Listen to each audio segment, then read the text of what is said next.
कहते हैं सुंदरता इंसान को ऊपर उठाती है। पर जब सुंदरता के साथ जादू भी जुड़ जाए तो इंसान घमंड से भर जाता है। लेकिन कुंतल राज्य में एक ऐसा भी दिन आया जब एक आम युवक ने एक राजकुमारी के घमंड को चूर चूर कर दिया। नमस्कार दोस्तों, निवेदन है चैनल सब्सक्राइब कर लें। चलिए कहानी शुरू करते हैं। कुंतल राज्य की घमंडी राजकुमारी और जादुई हीरा। कुंतल राज्य दूर दूर तक अपनी समृद्धि, सुंदरता और शौर्य के लिए प्रसिद्ध था। विशाल पर्वतों से घिरा यह राज्य प्रकृति की गोद में बसता था। यहाँ का राजमहल सफेद संगमरमर से बना था और उसकी सबसे ऊंची मीनारों से पूरा राज्य बादलों की तरह तैरता प्रतीत होता था। इसी महल में जन्मी थी राजकुमारी भानुमति, अपनी सुंदरता के लिए पूरे उत्तर दिशा में प्रसिद्ध। लेकिन जितनी सुंदर उतनी ही घमंडी और कठोर। उसके व्यक्तित्व का एक बड़ा कारण था, उसके पास एक अनुपम खजाना था, जादुई हीरा। यह हीरा पीढ़ियों से कुंतल के राजाओं के पास था। कहा जाता था कि जिसने भी इस हीरे पर हाथ रखकर कोई आदेश दिया, हीरा तुरंत वहीं करता था।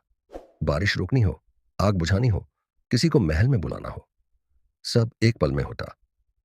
भानुमति इस हीरे के जादू की आदी हो चुकी थी। लोग कहते थे, राजकुमारी की आंखों में मत देखना, उसकी आंखों से पहले उसका घमंड मार देता है। राजमहल के सेवक उसके सामने सिर उठाने की हिम्मत भी नहीं रखते थे। राज्य के सेनापति तक उससे सीधे बात करते हुए डरते थे। उधर उसी राज्य में एक गांव के किनारे एक हट्टा कट्टा साहसी युवक सिकंदर लीन रहता था। सिकंदर ताकतवर तो था ही, पर उससे भी अधिक ईमानदार, निडर और भविष्य के सपनों से भरा। गांव में लोग कहा करते थे, सिकंदर अकेले ही 3 सांडों को रोक दे तो भी आश्चर्य नहीं होगा। उसकी बहादुरी की कहानियां गांव गांव में घूमती थीं। पर वह सबसे अलग था। वह कभी किसी के रूप, रुतबे या धन से नहीं डरता था।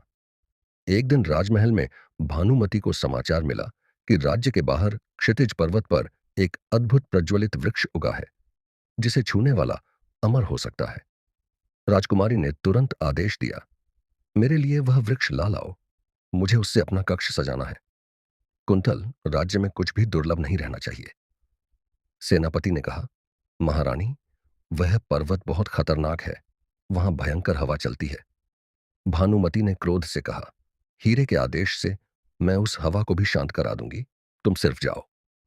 राज्य के योद्धा निकले, पर कोई वापस नहीं आया। पूरा राज्य सहमा हुआ था। इसी बीच सिकंदर को पता चला कि पर्वत पर गए सैनिक वापस नहीं लौटे। उसने अकेले जाने का निर्णय किया। गांव वाले बोले, सिकंदर मत जा, वो जगह मौत का घर है। पर सिकंदर मुस्कुराकर बोला, कुंतल के सैनिक भी मेरे भाई हैं, उन्हें वापस लाना मेरा धर्म है। यही वह क्षण था जब पहली बार किस्मत ने भानुमति और सिकंदर को एक दूसरे के रास्ते पर ला दिया। पहली मुलाकात, जब घमंड टकराया साहस से। सिकंदर राजमहल पहुंचा और प्रहरी से कहा, मैं क्षितिज पर्वत पर जाने की अनुमति चाहता हूं। प्रहरी हंस पड़ा, अरे तुम, ये जगह पतले लोगों की नहीं है, राजकुमारी खुद अपनी सेना भेज चुकी है। सिकंदर बोला, अनुमति दो, वरना मैं खुद राजकुमारी से बात करूंगा। यह सुनकर महल में खलबली मच गई, क्योंकि कोई भी राजकुमारी से मिलने की बात कहकर इतनी बेबाकी से खड़ा नहीं होता था। जल्द ही सिकंदर को महामंडप में ले जाया गया। भानुमति ने पहली बार सिकंदर को देखा। वह अपनी सिंहासन पर बैठी थी, हाथ में जादुई हीरा। महल में खामोशी का ऐसा माहौल कि सांस भी धीरे लेनी पड़े। भानुमति ने सिर उठाकर देखा। सिकंदर उसकी आंखों में सीधे आंखें डालकर खड़ा था। राजमहल के सारे सेवक दहशत में आ गए, क्योंकि ऐसा करने की किसी में हिम्मत नहीं होती थी। भानुमति ने ठंडी आवाज में पूछा, तुम कौन हो और मेरी आंखों में देखने की हिम्मत कैसे हुई? सिकंदर ने शांत स्वर में कहा, मैं सिकंदर, मैं आपके सैनिकों को वापस लाने आया हूं। भानुमति ने व्यंग्य से कहा, क्या तुम्हें लगता है कि तुम अकेले ये कर सकते हो? मेरी सेना असफल हो चुकी है। सिकंदर मुस्कुराया, हिम्मत सेना की संख्या नहीं, इरादों से मापी जाती है। पहली बार भानुमति के चेहरे पर हल्का झटका आया। उसने किसी आम आदमी से इतना आत्मविश्वास कभी नहीं देखा था। वह बोली, ठीक है, जाओ, पर मैं बदले में कुछ चाहती हूं। सिकंदर, क्या? भानुमति उठी, अपने हीरे को उसकी आंखों के सामने लाकर बोली, जब तुम लौट कर आओगे तो यह जादुई हीरा मेरे सामने घुटने टेक कर तुम्हें धन्यवाद देगा। ऐसा आदेश मैं दूंगी। पूरा दरबार हंस पड़ा। भानुमति का व्यंग्य किसी को भी चुभ जाए, लेकिन सिकंदर शांत रहा। उसने कहा, मैं सेवा करने जा रहा हूं, सौदा करने नहीं। और महल छोड़कर चला गया। भानुमति एक क्षण के लिए स्तब्ध रह गई। उसने पहली बार महसूस किया, किसी ने उससे डर कर नहीं, सच कहकर बात की है। हीरा उसके हाथ में चमक रहा था, पर पहली बार उसे महसूस हुआ कि जिसकी शक्ति के कारण वह घमंडी बनी है, वही शक्ति उसे अकेला भी कर रही है। सिकंदर क्षितिज पर्वत की ओर बढ़ा। रास्ता खतरनाक था।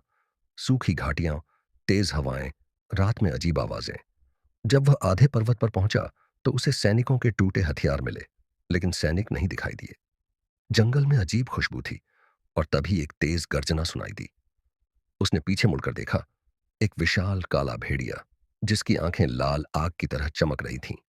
भेड़िया बोला, वापस लौट जा मनुष्य, इस पर्वत पर जीवित कोई नहीं रह सकता। सिकंदर चौंका। भेड़िया बोल रहा था, पर वह डरा नहीं। उसने कहा, मैं तब तक नहीं जाऊंगा जब तक अपने सैनिकों को नहीं ढूंढ लेता। भेड़िया गुर्राया, वे मेरे कैदी नहीं, मेरे संरक्षित हैं। सिकंदर ने आश्चर्य से पूछा, संरक्षित? भेड़िया ने कहा, क्षितिज पर्वत पर जो प्रज्वलित वृक्ष है, वह अमृता नहीं देता। वह प्या मानव की इच्छाओं को निगल लेता है। तुम्हारी राजकुमारी ने अमृता पाने की इच्छा की थी, इसलिए वह वृक्ष उसके सैनिकों को अपने भीतर खींच रहा है। सिकंदर का हृदय कांप गया। भेड़िया ने कहा, सिर्फ बहादुरी नहीं, त्याग भी जरूरी है। वह वृक्ष केवल उसी को छोड़ता है जिसका मन लालसा से मुक्त हो। सिकंदर बोला, मुझे सैनिकों की रक्षा करनी है, बताओ रास्ता। भेड़िए ने उसकी आंखों में निडरता देखी। वह बोला, मनुष्य, तुम अलग हो। ठीक है, मेरे पीछे आओ। कुछ देर चलने के बाद सिकंदर ने देखा, सैनिक एक चमकते हुए वृक्ष की जड़ों में कैद थे। वह वृक्ष आग की लपटों जैसा दिखता था, पर जलता नहीं था। एक सैनिक ने सिकंदर को देखा और चिल्लाया, सिकंदर, हमें बचाओ। वृक्ष भयानक ध्वनि में बोला, मुझे कोई परास्त नहीं कर सकता। जिसने मुझसे अमृता मांगी, उसकी सेना मेरी हो जाएगी। सिकंदर चिल्लाया, छोड़ दो उन्हें। वृक्ष, तुम क्या दोगे बदले में? सिकंदर ने बिना सोचे कहा, मेरी जान। भेड़िया ने चिल्लाया, नहीं, मूर्खता मत करो। पर वृक्ष हंसा, तुम तैयार हो मरने के लिए? सिकंदर ने दृढ़ स्वर में कहा, हां, अगर इससे ये सैनिक बच जाएं। अचानक वृक्ष के प्रकाश थम गए। जड़ें ढीली पड़ गईं। सैनिक बाहर गिर पड़े। सभी हैरान थे कि वृक्ष ने उन्हें क्यों छोड़ दिया। वृक्ष धीरे से बोला, जिसका मन स्वार्थ से मुक्त हो, मैं उसे नहीं निगल सकता। फिर वृक्ष बुझने लगा। वह राख बन गया। भेड़िया बोला, मनुष्य, तुमने अपने प्राणों की बाजी लगाई और वृक्ष टूट गया। अब सैनिक सुरक्षित हैं। सिकंदर ने घायल सैनिकों को सहारा दिया और उन्हें लेकर कुंतल लौटने लगा। उधर राजमहल में भानुमति बेचैन थी। उसे पहली बार डर महसूस हो रहा था। हीरे से बोली, सिकंदर कहाँ है? हीरा चमका, वह जिंदा है, पर उसने तुम्हारे लिए नहीं, राज्य के लिए जान की बाजी लगाई है। भानुमति का दिल धक से रह गया। मेरे लिए नहीं? ये शब्द उसे भीतर तक चोट पहुंचा गए। जब सिकंदर ने राजकुमारी का घमंड चूर कर दिया। सिकंदर सैनिकों को लेकर महल पहुंचा। पूरा राज्य खुशी से झूम उठा। सिकंदर की जय। राजमहल में भानुमति उसकी प्रतीक्षा कर रही थी। वह पहली बार राजा की तरह नहीं, एक सामान्य इंसान की तरह खड़ी थी। सिकंदर जैसे ही भीतर आया, भानुमति तेजी से आगे बढ़ी। उसने देखा, सिकंदर के हाथ घायल, कपड़े फटे, पैर लहूलुहान, पर आंखें दृढ़। भानुमति ने पहली बार सिर झुकाया और कहा, तुमने मेरे सैनिकों को बचाया, मैं तुम्हारी आभारी हूं। सिकंदर ने कहा, मैंने राज्य का धर्म निभाया है, किसी के लिए एहसान नहीं किया। भानुमति बोली, मुझे अपने व्यवहार पर शर्म है। मैंने हमेशा खुद को सबसे ऊपर समझा, पर आज मैं समझी, शक्ति जादुई हीरे की नहीं, विचारों की होती है।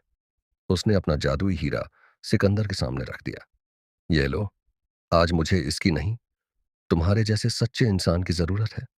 सिकंदर मुस्कुराया। हीरा, तुम रखो राजकुमारी, पर उसका इस्तेमाल शक्ति दिखाने के लिए नहीं, सुरक्षा के लिए करना। भानुमति की आंखों में पहली बार वास्तविक विनम्रता आई। पूरे राजमहल में सन्नाटा छा गया, क्योंकि आज पहली बार राजकुमारी भानुमति किसी के सामने घमंड नहीं, सम्मान से सिर झुकाए खड़ी थी। भानुमति बोली, सिकंदर, क्या तुम मेरे मित्र बनोगे? मुझे दुनिया को नए दृष्टि से देखना सीखना है, और शायद खुद को भी। सिकंदर ने कहा, मित्रता वहीं रहती है जहां सम्मान और सत्य हो। भानुमति मुस्कुरा दी। दोनों ने हाथ मिलाया। कुंतल राज्य में एक नई शुरुआत हुई, जहां राजकुमारी का घमंड टूटा, एक सच्चे युवक की बहादुरी चमकी, और जादुई हीरे का उपयोग अब लोगों की भलाई में होने लगा।